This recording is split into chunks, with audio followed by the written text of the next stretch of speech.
12:01 on Edmonton Sports Talk. EST title sponsor, Play Alberta. Our new codes will launch on June 1st. So be ready for those bad boys. Big game of Tecmo going on in the office right now as Glue Guy's taking on Awanek. Awanek and Glue Guy are 1-1 in their season series. Maddie's on the verge of falling to 3-3 on the season. And this is a guy who was telling us before he's the number one player in the league. Yeah, he didn't hold back how good he thought he was. No, he let you know. Hey, really you sit next to him on Hangout all the time. Yeah. Probably always talking about it. He it. literally has the whatever game is happening on like a small screen. He has like picture-in-picture on his phone. Oh, so he's still watching. And like sometimes he'll talk and he's got his phone right in his hand, and I'm like, is he watching Tecmo Bowl? Is that what he's doing right now? Yeah, but he can answer the text line or the nasty chat, and then he's got like a tiny screen inside his phone where he's watching Tecmo. And I mean, it's not helping him because he's clearly not better than anybody. We stream our entire Tecmo season on Twitch, twitch.tv/Yeg Sports Talk. And there's a few guys watching over there right now. If you have multiple screens, you can get the Tecmo game up. This is a big play here for Glue Guys. He's trying to, oh man. Game's going to come down. Glue Guy's really into it. The only guy that's not good from my understanding, because I'm around you guys every day, obviously. Yeah. Is Zach. Yeah, Zach struggles. I haven't played Zach yet. I'm looking forward to it. I think you're going to have a nice time playing against him. Yeah, you think so? I feel like that's probably the case. Well, I think Awanek might have just got the stop on Jay. He might have to kick it away or something. We'll have to see. They're very down. This is a great game right now. Like if you the want Oilers to hop on. locking it down in the third period. That's Jay and Matthew right So now. Jay's going for a field goal here, I think, to go up by 7. Then Matty's going to have to drive the field for a game-tying touchdown. Anyway, the Oil Stream is brought to you by Boston Pizza. They got another 3 weeks of the playoff menu locked and loaded for you. Yeah. I've already confirmed it with all of our locations. What's the scoop? Game 3, Boston Pizza Westgate. All right. Game 4, Hudson's Bourbon Street. All right. Game 6, a Tuesday, possibly a cup clinching game. Hudson's on White. Yes. Oh, such a good time last night. How was it last night there? It was very good. Good vibe. You know what? It wasn't like crazy packed. It was full.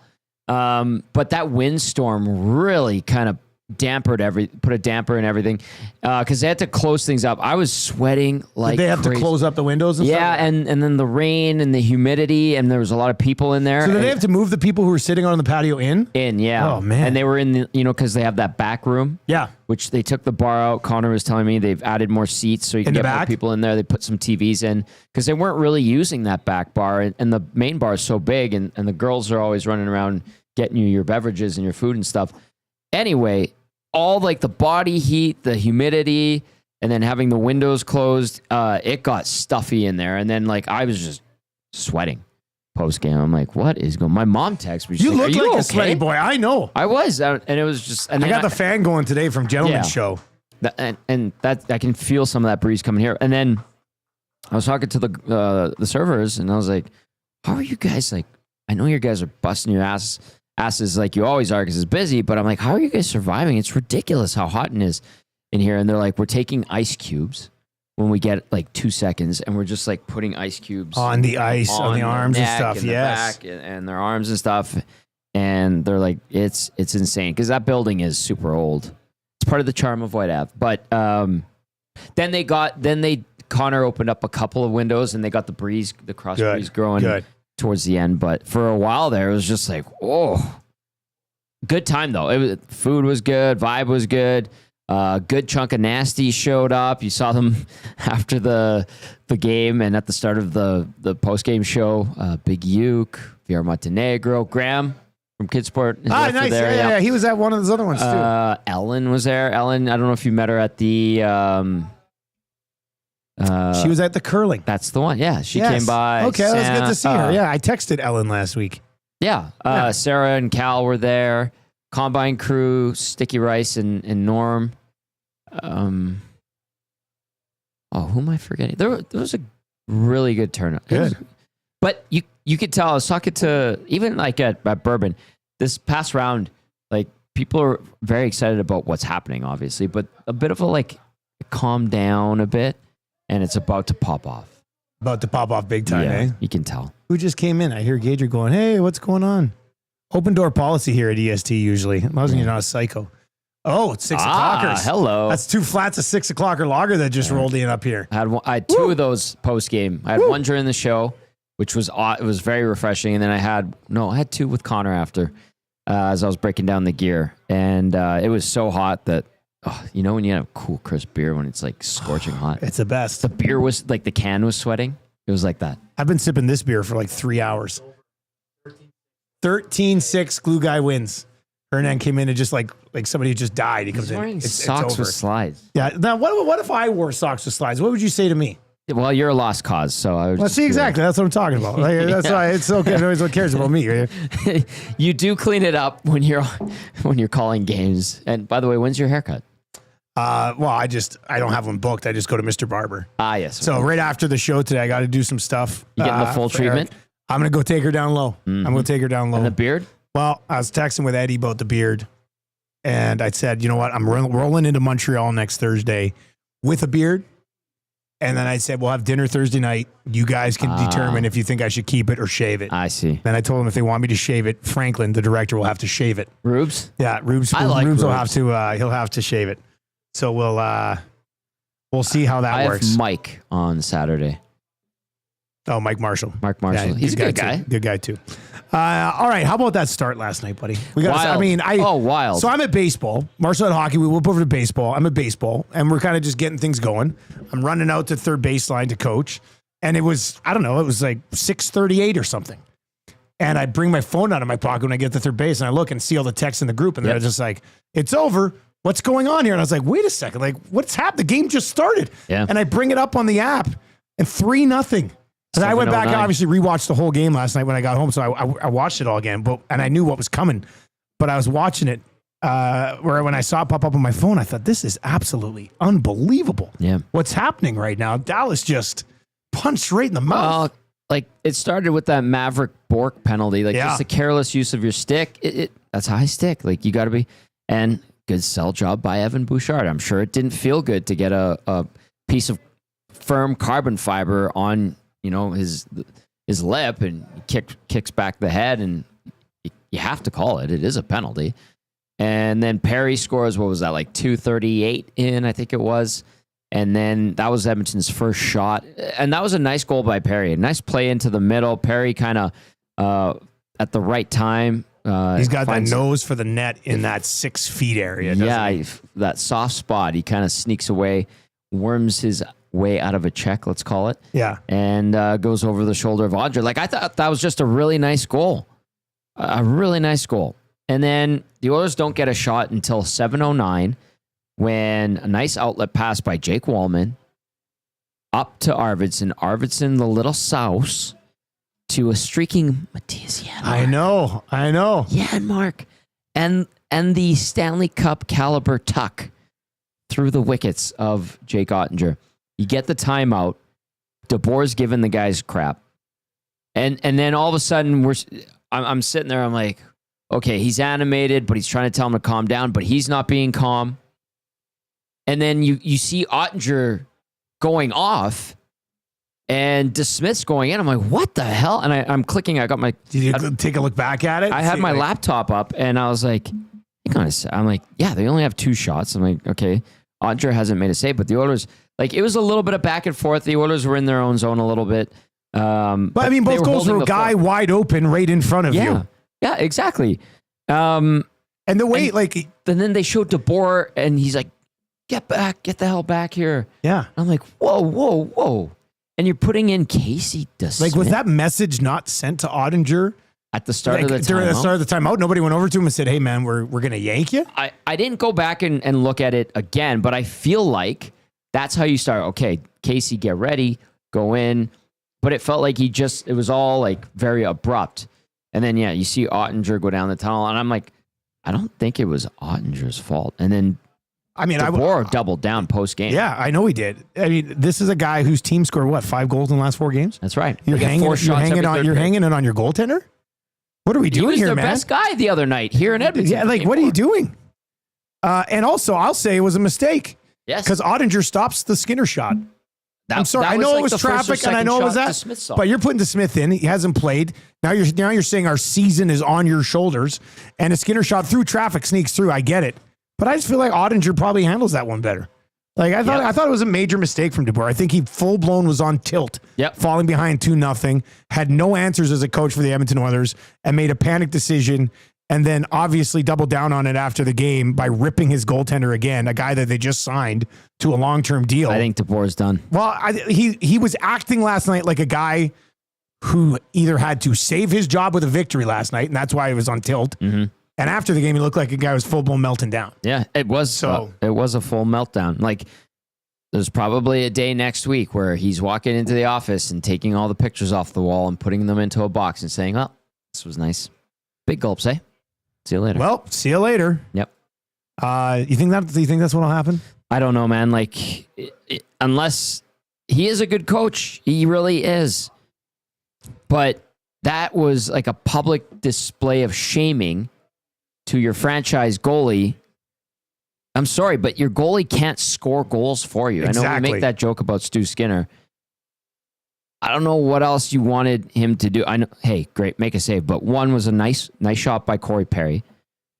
And then the other one was like a guy streaking in on basically a breakaway. And he tucks it. I think Pete DeBoer's in trouble. And then the guy you put in lets one squeak through and the series is over. Yeah. I mean, I don't know how you don't go down fighting with Jake Ottinger when it's only 2-0 early in a game. In a series where you've come back already once in this series. Not that it was likely, but you got to go down with your guy. Yeah, you can make the argument that if Ottinger's in there, like you said, you get that save on the Jeff Skinner goal, we might be talking about Game 6 tomorrow. Because Dallas didn't give up. Like they played good. They pushed hard. And every time they cut the lead, the Oilers would respond. That happened, twice? And it was just like, well, I think Ottinger probably would have stopped. I don't know if he would have stopped the McDavid one, but I think for sure he would have probably stopped that Jeff Skinner one. What do you think, listeners? 780-218-9999, 780-218-9999. Over in the Nasty Chat. If you're watching on YouTube today, hammer the thumbs up for us. We would greatly appreciate that. We'll get to your Stanley Cup Final schedule. We'll get to some numbers as well for Play Alberta. Make plans. It'll be games 1 and 2, obviously home games. And if you've been looking into tickets and stuff, I know they're insanely pricey. Mm-hmm. Fansfirst.ca is probably the best way to go once they pop up on there. I know Trevor's already looking at it. But we'll get to your numbers game. We'll get to your Stanley Cup Final schedule during Popeye's headlines. But just on, like, do you think him yanking Ottinger was a major mistake? Not that any of us goes, oh, if he leaves Ottinger in, the Stars win. I mean, but do you think it was a major mistake? And do you think he's done? And I've just got DeBoer's record up in front of me. Yeah. Okay. Sorry. Okay, no, I was just going to whip through this. 3 years in Florida. Missed playoffs. Yeah. 3 full seasons in Jersey. Lost in the Cup Final against the Kings. Missed playoffs. Then was fired the following year. Yep. San Jose. 4 seasons. Lost in the Stanley Cup Final. Lost in the first round. Lost in the second round. Lost in conference finals. Then was fired the next season. Vegas, lost in conference finals, missed playoffs, fired. And then now lost in conference finals, He has, in his playoff appearances, he has lost 6 consecutive conference finals. When DeBoer's made the playoffs, he's lost 6 consecutive conference finals now. Yeah. I wonder if it's a short leash to start next year. But I think it's such a good team roster-wise that they'll probably have a good start to the year. And if you're going to keep DeBoer, you're going to be keeping him through the playoffs again. Yeah. So, and like that track record, he's a good coach. He honestly is a very smart, talented coach. I think the players generally like him. But the reason why I think he might be gone is because of what he did to his star goaltender who has that 8-year contract. That's an awkward relationship now. And I was going to follow up with, if Pete DeBoer gets the vote of confidence from Jim Nill and the brass going forward, well, then him and Jake Ottinger will have to, have a heart-to-heart with one another. And Pete DeBoer probably has to say sorry profusely to Jake Ottinger for publicly shaming him the way he did and doubling down in the press conference. And then that has to be repaired. And then you have to go to the media and be like, I didn't handle that well. We're good. But then there's always going to be the lingering question marks whenever anything happens with Jake Ottinger. Does the coach have confidence in him? Does he hate his coach? All of that has been created now and is in front of Jim Nill. Maybe Jim Nill just says, or like, I don't think Pete DeBoer is walking away from the Dallas. I think Jim Nill is saying, listen, man, I've given you good teams. You've taken them as far as you can. You've had a great run, but maybe I need somebody else to put them over the top. That's what I think could happen. And oh, by the way, you shamed our starting goalie, who's a star, literally, and figuratively, in front of everybody at the most crucial time. Not a good And then look. you told everybody post-game why and didn't walk it back.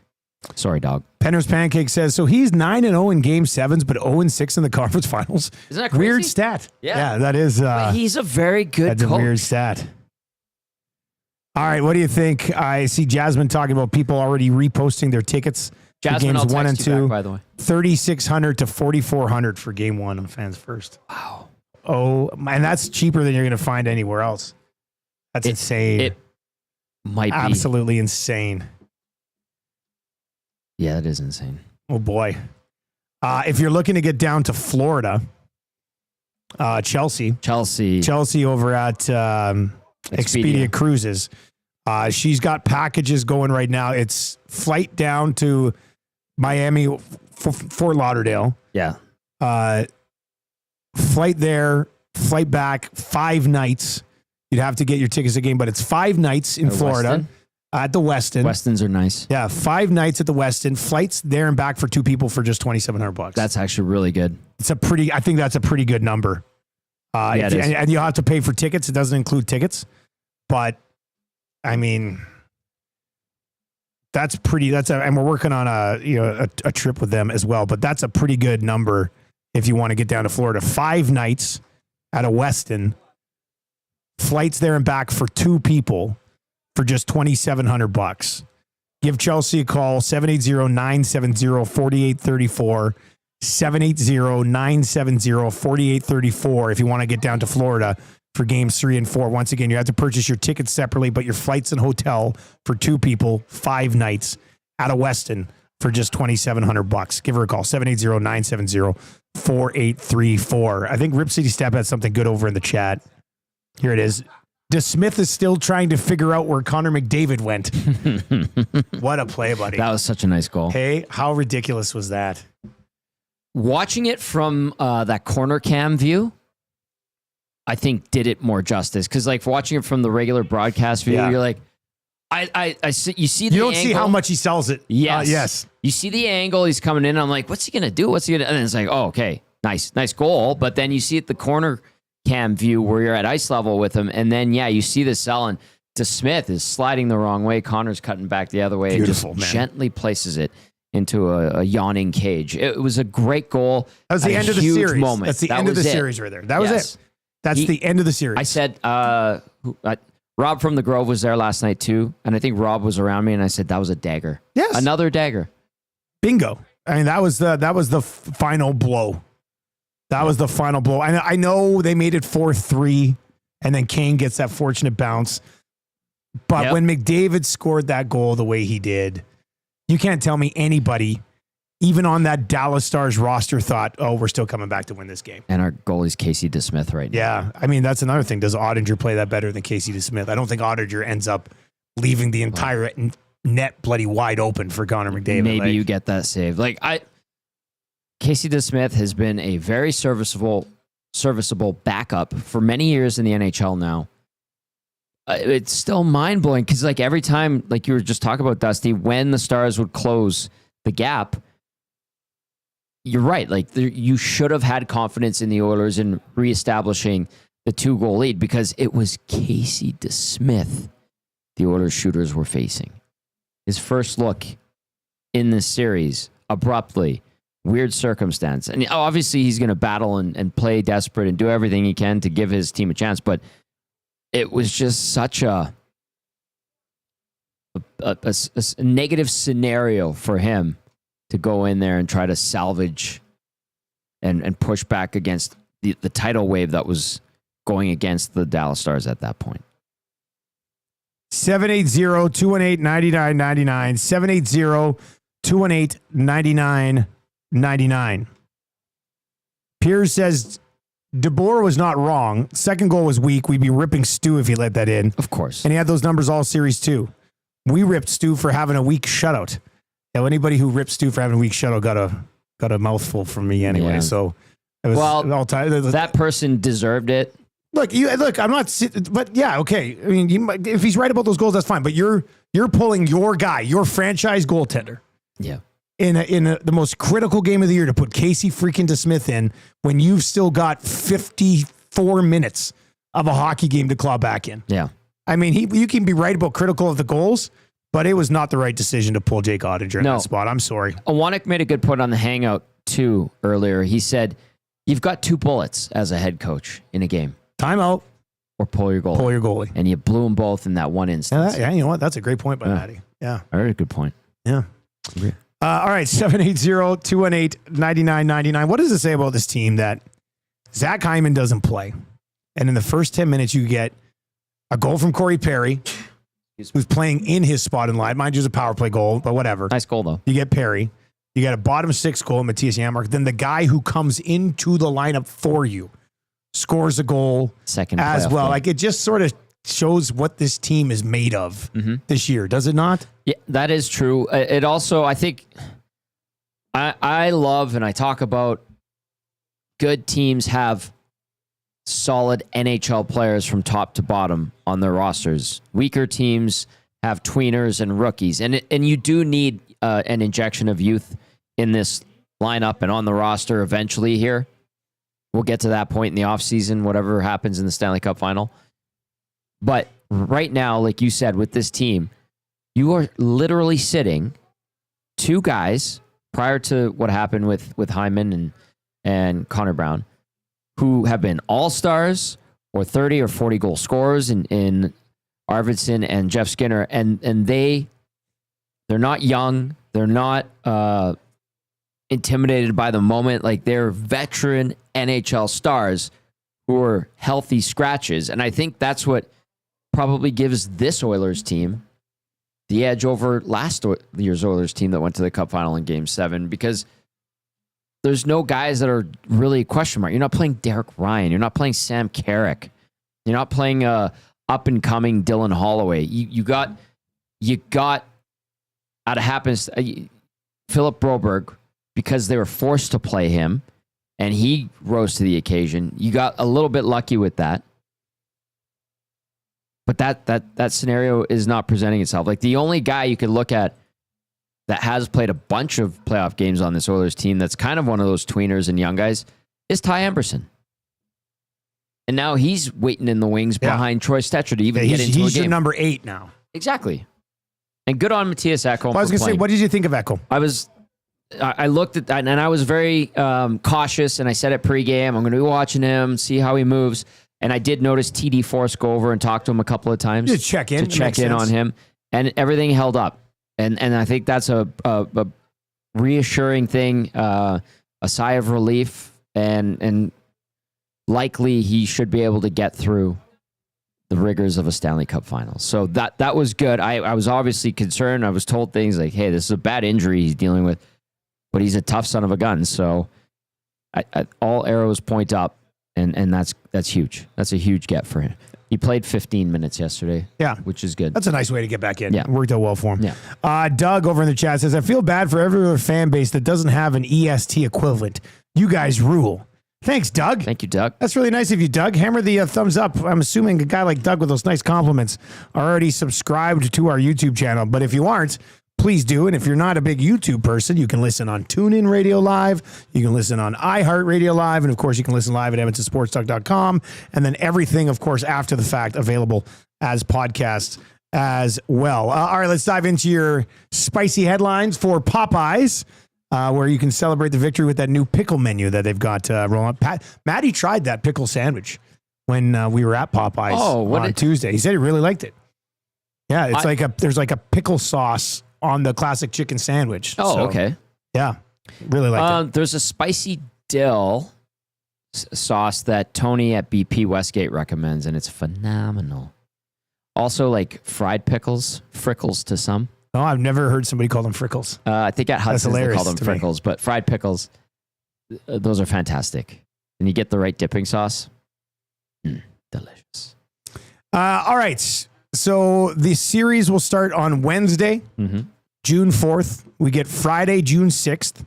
Then it transitions down to Florida for the Monday, June 9th. Yep. You'll be at Boston Pizza Westgate. Then 2 days off while in Florida for a June 12th game. And then just one travel day to come back on June 14th, which is a little unique. They'd rather have that 2 days off between games 4 and 5, but there'll be 2 days off between games 3 and 4 instead. I don't know. Does that really factor into the series really at all? I don't think so. I mean, maybe just logistics.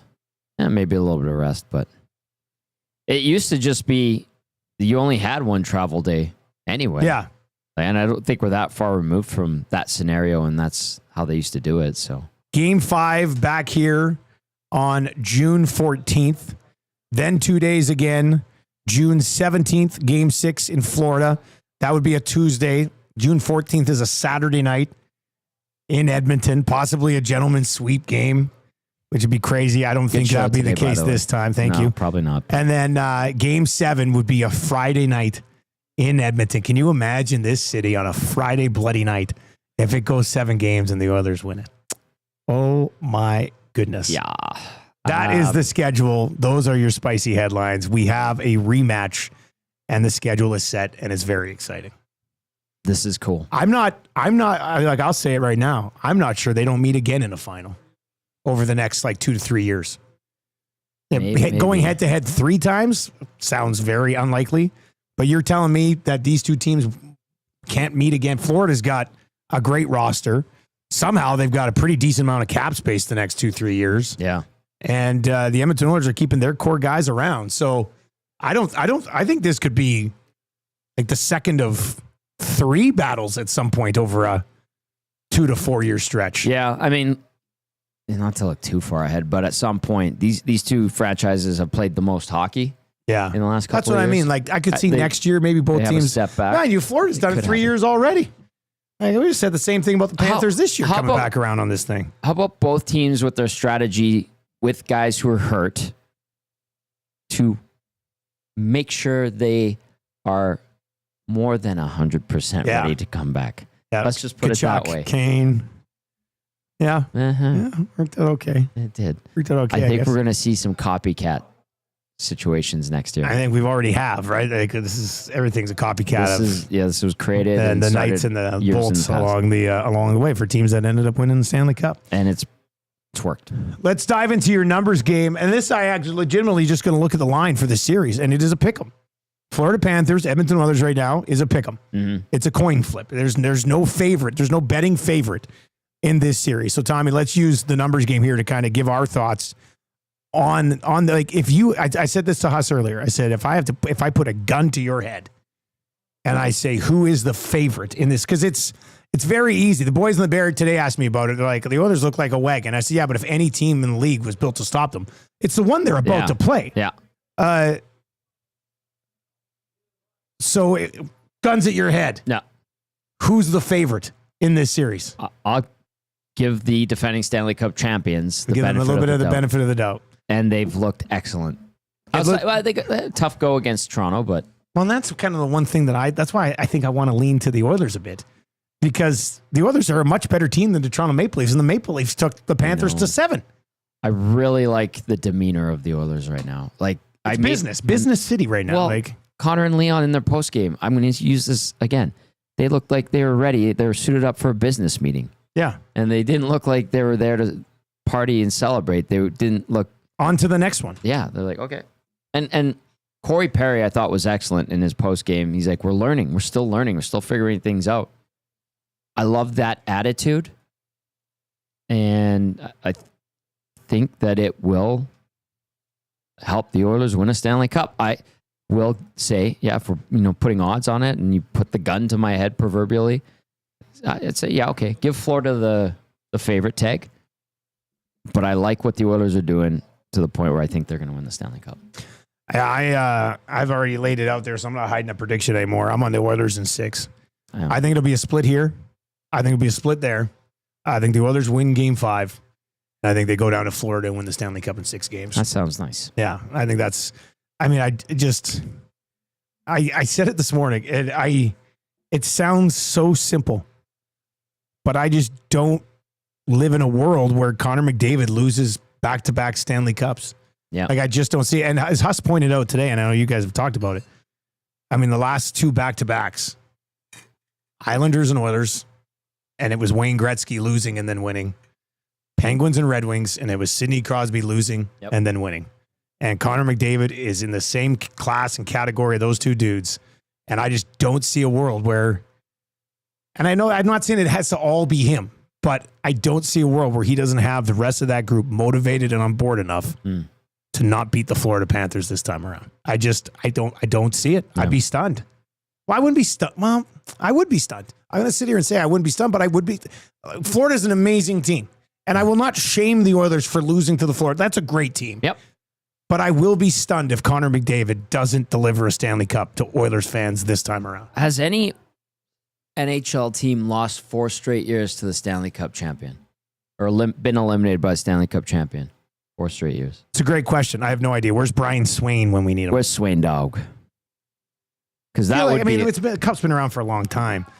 I could see maybe back in the day. Yeah, maybe. But like modern day? Team. Has anybody lost to the eventual Cup champion 4 years in a row? If anybody, for some reason, awkwardly knows that off the top of their head, please share it with us. 780-218-9999. Yeah, was eliminated by the eventual Stanley Cup champion for 4 straight years. Because if that happens, and Florida will deserve all the flowers and accolades in the world for accomplishing that, but that just seems so unique and rare that I feel like it might not have happened in the modern NHL era. You're right about like the original 6, because like you only had to win 2 series back then. 4 teams out of 6 made the playoffs. That could have happened back then. Now I'm talking about 32 teams. Sorry, go ahead. Oh, good. 780-218-9999. And Petey from Grand Prairie says, Dusty, the Oilers have only lost 1 home game all playoffs. They're winning both here. They split on the road, and they win the Cup at home in Game 5. That sounds nice, too. I mean, that would be terrific. Full-blown gentleman sweep that Monday after. But I mean, Florida is not Dallas. No. I'm sorry. Florida has more oomph in, like, Sam Bennett alone than all of the Dallas Stars combined. They have a lot of assholes on there. The Dallas Stars were an insanely soft conference final opponent. The Edmonton Oilers beat the hell out of these guys. Yeah. I mean, they just did. There was no pushback physically from the Dallas Stars. And the moment Bischel was like, and Perry was mocking him, you knew at that moment the Dallas Stars were, I mean, I said it that night on the postgame at BP's. They're winning the series. They're winning the next 4. I called the gentleman's sweep after the last game 1. You did. And one of the funnier things you said was the Oilers are leading this series 0-1. Yeah. But I kind of felt like they were. They were so good for 40 minutes. Yeah, they had a bad 6-minute stretch. But Florida,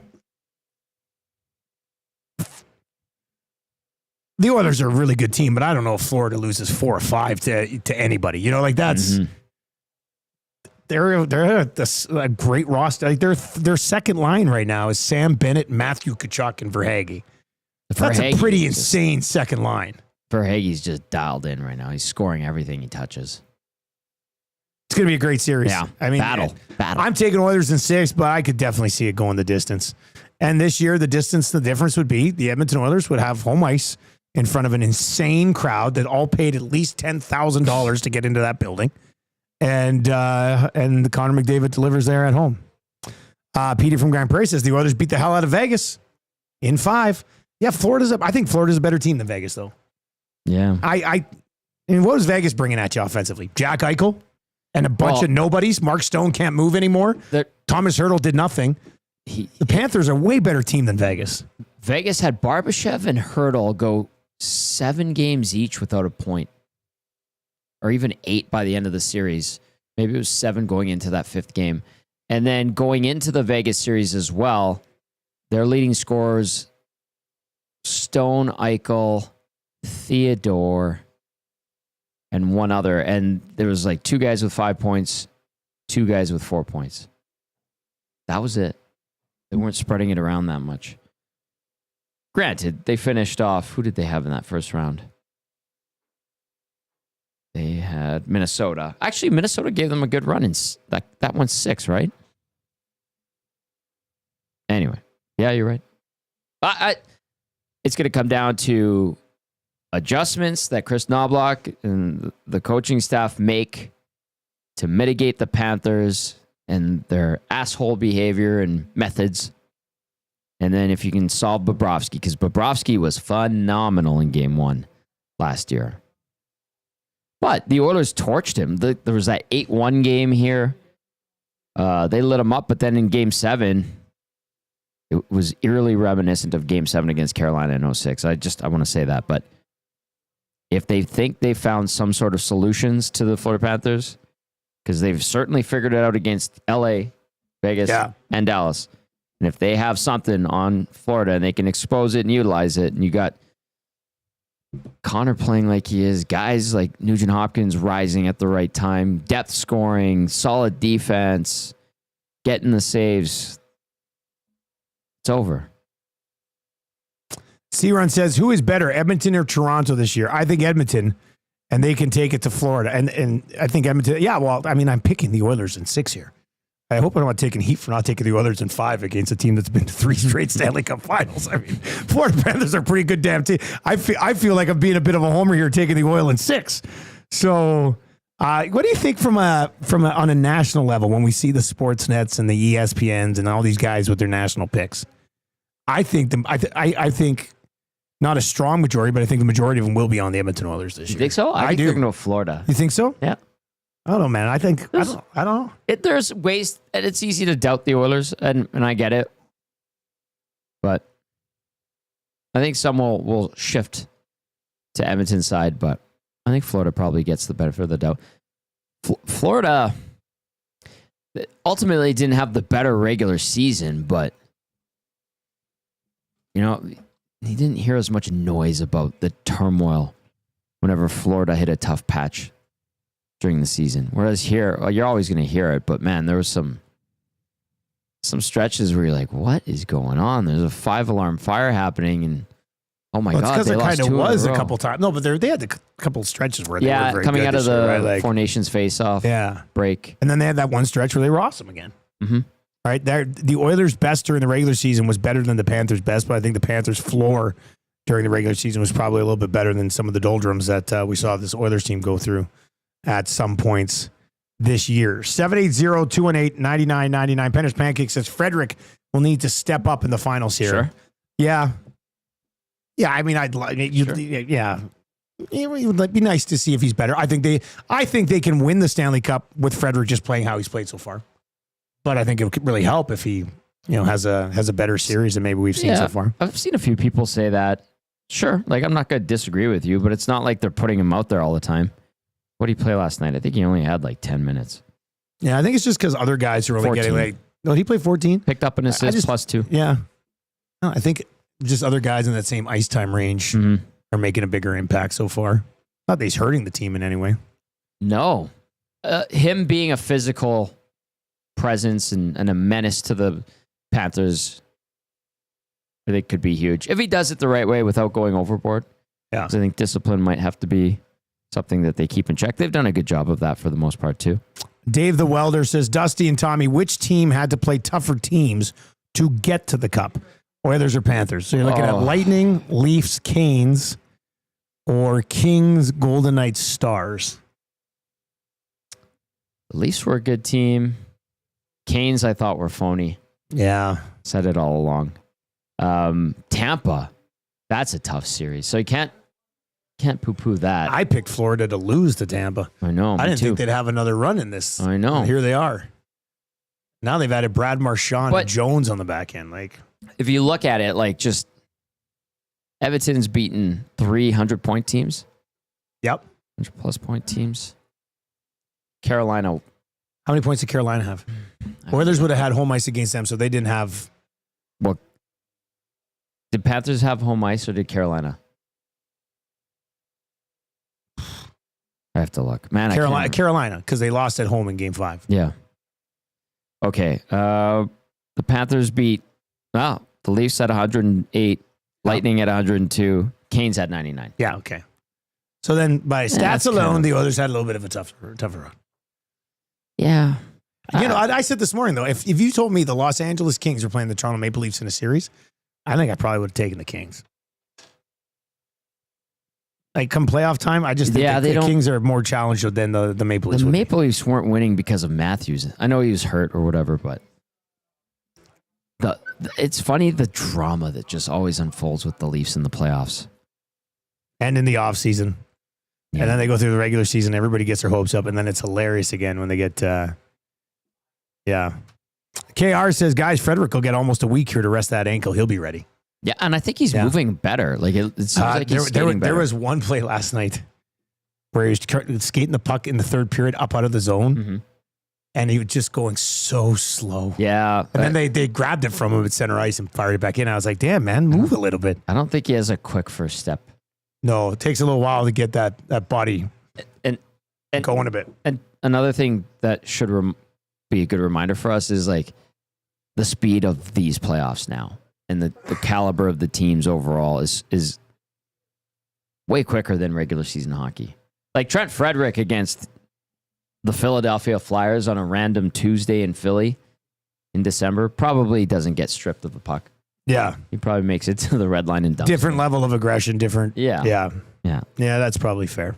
780-218-9999, 780-218-9999, or over on YouTube. If you were watching over there, you can chime in the nasty chat. There's almost 300 of you over there, only 78 likes. What? So let's just smash through that 100 like barrier right now. We hit 1,000 live viewers. That was a huge show last night, buddy. Great show. We had a good time. Huge show. That was an awesome show last night.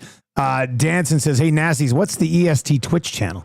I tried to search for it, but I couldn't find it. Thanks. It's twitch.com/Yeg Sports Talk.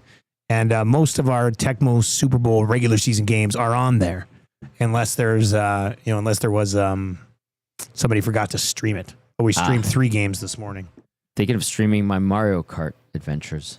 I mean, that might have a market. There might be people who are interested. Benny was telling me about it. That's all you do with that is play I love Mario Kart. I was playing Paperboy with Joaquin the other day. Paperboy's a classic. Yeah, we didn't do very good. No? And then Frogger. We were playing Frogger as well. Never played Frogger. Didn't really know of Frogger until that episode on Seinfeld. Yep. That's hard. when I kind of started following along a little bit. Jason says, Bennett is working for a big contract here, boys. Could be a menace for the Oilers.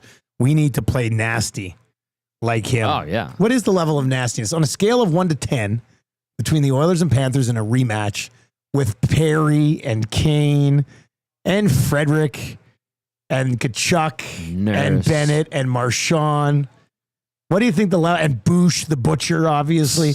That was funny. What's the level of nastiness you think in this series, in that 10 being there's 2 fights on the ice at the same time, to 0 being, it's a no-hitter? Where would you put this at? 8. 8? A very healthy 8. That'd be a good one. Yeah. No love lost. They had a good battle here in the regular season where you're like, oh, there's some nasty. You could tell there was we're both Stanley Cup contenders. Yeah. I know it's a regular season, but let's have a game. Edmonton lost that game. They were outclassed by Florida. That was one of the first games this year where we're like, oh, is Edmonton even tough enough? I remember that because Florida just kind of beat the crap out of the Oilers all over the ice. Brendan in the chat, and Brendan, that's exactly where I was going next. So I'm glad you brought it up. Over under 0.5 suspensions in the Stanley Cup Final. I'm taking the over. I'll go under. You don't think there'll be a single suspension? I think they're going to get as close to the edge as you can get, and don't go overboard because certainly Edmonton has learned some lessons, and I'm sure Florida has too. I could see a suspension in this series one way or the other. Like, I think it's going to get that nasty. The PK. There's a lot of grease balls on both teams. There are. The PK needs to get better. Like yeah, let's take a look at the special teams of both of these teams. Like the power play has crept into the top 5. Penalty kill went 50% yesterday, 1 for 2. It came in at 66.7%. Penalty kill has not been good. It was trending better the last few games, but that's an issue for the Oilers, is the PK. Here are just the numbers, sort of, non-deep, crazy numbers across the board here. Florida Panthers played 17 games so far. They're 12-5. The Oilers 12-4. Goals for per game. The Edmonton Oilers are scoring 4.06 goals per game in the playoffs. 4.06 goals for per game in the playoffs. They're scoring 4 goals a game. The Panthers are at 3.88, so they're almost at 4 as well. Mm-hmm. The Panthers are at 2.29 goals against. The Oilers at 2.81. Florida's power plays 23%. The Oilers' power plays 30%. Yep. Florida's penalty kill is 87.9%. The Oilers' penalty kill is still just at 66%. Florida gets 27 shots a game. The Oilers get 31. Florida allows 24. The Oilers allow 27. The one thing that's really big is this penalty kill still being at 66%. And it just... But they've adjusted well in series. Right? A lot of that damage has been done in like game 1 of series. Yeah, well, they gave one up yesterday. I think they went games 3 and 4 at 100%. Game 2, they also gave one up, I feel like, yeah. It was, and we talked about it a bit on the pregame show, it was going to a better place, but it still is an issue. And still costing them more than it should, which is not good. Last year, it was phenomenal. This year, not really the case. Yeah, if they had this year's penalty kill, they would probably be a betting favorite in this series. Like if their penalty kill was rolling in at over 90% right now, you look at the others and go, okay, well, how do you get to them? Like what's the weakness? And right now, the answer to that would be, well, their penalty kill. 100%. And there really no other area of the game recently. But the penalty kill is one area that you're still like, hopefully and that's a pretty good Florida power play. I mean, it's a pretty talented group. They can score in so many ways. Barkov's so good. You see that goal the other day? I mean, Orlov's the winner. Orlov basically was a plug in that series. Well, that Cam Robinson. And Robinson shouldn't even be on it was Robinson. Yeah, he overcommitted. But even Orlov. Like you're on Barkov the whole way. And he couldn't push him off the puck. Barkov spins on you. You go away. Your partner Robinson comes over and was he swinging at it, then turning behind the net? It was awful. Yeah, I think he recognized that he had gone too far and then tried to backtrack. Oh, he was in trouble. Then the puck was by him. And Barkov throws it over to Verhaeghe, and he's just Perfect no shot. chance for Anderson. Barkov's such a beast. Is it Cameron? No. Who's the Robinson? What's his first name? It was Robinson. It was... I don't know his first name. I can't remember. Eric Roberts. No? Is that him? Yeah. Ciano says, hello, gentlemen. Hello. Gentlemen, show's over, but thank you. Obviously, Hyman out and Brown is a little dinged up, but is the rest of the roster the healthiest it's been this deep into the playoffs compared to recent years? I'm looking at Draisaitl. I'm looking at McDavid. Yeah. They seem healthier than last year. Yeah, I think that is a fair statement. On Kane, obviously. Kane couldn't even move last year. No, he couldn't sit. Remember, he couldn't sit down on the bench? They are healthy outside of losing. Well, I think we're going to see the return of Connor Brown. And then, I know people were looking at Kane in game 4 and going, is he okay? Is he okay? I think it's safe to say, yeah, he might be a little bit nicked up, but in general, he's okay. McDavid, Draisaitl, I think are all right. I haven't heard otherwise. Ekholm, I don't know what percentage he's at, but he looked all right yesterday. And then just that Hyman injury is the one big blow. So, yeah, I think overall they're healthier than last year, too. That's a good point. Let's see here. This message is, and it says, the longest streak of teams who lost to eventual Cup champions, Boston Bruins versus the Habs in 77, 78, 79, versus the Islanders in 80. That one in from the unknown. We had a few other people say there was maybe some other teams. And when somebody was saying the Jets or the Flames in the 80s, running into the oil. Zach, fix says 5-3 instead of 6. Thank you, Baggio. Oh yeah, nobody even noticed that the whole show till Baggio just right now. Yeah, the score was wrong up on the right side. Yeah, but nobody in the chat or anything. Baggio did. The disrespect for Kapanen is unbelievable. Isn't that crazy? You know, he scored more goals than anybody in that Finnish Mafia on the Dallas Stars side. That's insane. Fun story. Scratch at the beginning of the playoffs. Yes, cool story, Hansel. Cool story, Hansel. Thanks, Olaf. Oh, sorry, Zach. I was hitting the wrong mouse there. If you are watching over on YouTube today, we did hit 100 thumbs. So thank you very much for that. Sub to the channel if you haven't already. We are almost to 12.6K, which is very exciting as well. Wow. Okay. So yeah, that's pretty good. Once again, the schedule for the Stanley Cup Final from an EST perspective, games 1 and 2, Tommy be locked and loaded. Yeah. Ice House for the home games. I think I'm going to be driving to Calgary and then back from Calgary, then back to Calgary. Why are you going to Calgary twice? We have sit-downs, I think. Oh. Yeah. And then you're going to come back. Yeah. Probably makes sense. Yeah. Big game. Mm-hmm. Yeah. Yeah, I think that's probably the best way to go. Yeah. Anyway, 780-218-9999. The schedule will be Game 3. Game 3 will be at Boston Pizza Westgate for pre and post, GCL Diesel pre and post game show. Game 4 will be at Hudson's on Bourbon Street. Mm-hmm. Game 5, if necessary, Ice House again, downtown. Game 6, if necessary, Hudson's on White. And then Game 7, if necessary, Tommy will be back at the Ice House to get everything locked and loaded on that one. Big thank you to everybody at Ice House, Hudson's White, Hudson's Bourbon, and of course, BP Westgate. It's been awesome every time. And then a huge thank you to all of our nasties who've come out. What a hell of a well-attended events, and I think you're all having a pretty fun time. I agree. Yeah, I think it's been a pretty good time so far. Zactic, what's coming up on EST afternoons today? It's a busy show today, boys. Lots of Oilers and perhaps, lots of Oilers discussion, and we might see a little something from Hernan. Of course, with the series win. He has to. Oh, yeah, La Bamba, baby. He has to. We're about 5 minutes away. I love that Joaquin says that Hernan is his Gaga. Yeah. That line's great. Gaga, yeah. Oh, yeah, man. I totally forgot about Her Bamba. Her Bamba's coming up right away. Her Bamba is, and Matthew Wannick will be sliding for the show. Okay. Of course, Elks preseason game tonight as well. We also got Elks ticket giveaway. Beautiful. Zach to the Future, as we do every single Friday. We helped with some of the Zach to the Future. I like Zach to the Future. You're in tough today, buddy.